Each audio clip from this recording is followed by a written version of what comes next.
have you guys ever had any misconceptions that, getting into, I guess, the work on a more global stage, have you found that you had misconceptions in your past that you're like, oh, I guess I didn't see that right?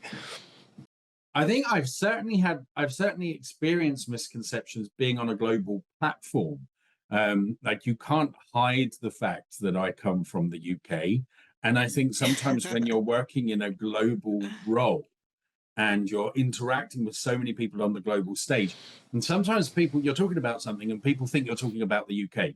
So you have to then go back and go, no, I'm actually, I'm talking about country A or item B, just because I sound like a lot of, again, 1950s movie characters. I think sometimes people just assume that I can only talk to the UK.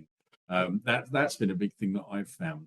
And then my own misconception really is as I've been in this business for about 25 years, and until I really got into it and understood what you can and cannot do, there are lots of times where I've traveled and said to an immigration officer prior to getting into mobility, oh, I'm going to do this because I thought it made me sound very important in my not so distant youth. For me, I think it's not as many misconceptions just because I did not have any conceptions to begin with. And I started learning.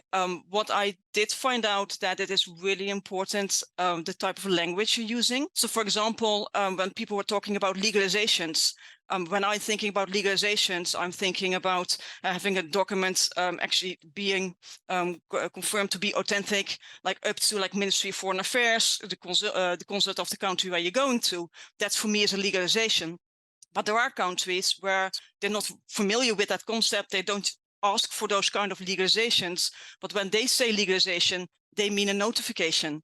Notarization, so that only a notary needs to stamp it. It's so important, understanding language and understanding as well that the language that one person uses might be just meaning something very different than what another person means with the same wording. Oftentimes people think of the EU or even Europe as if it was one country with a complete set of governing rules and one socioeconomic or geopolitical landscape. And as we were talking about earlier, language as well.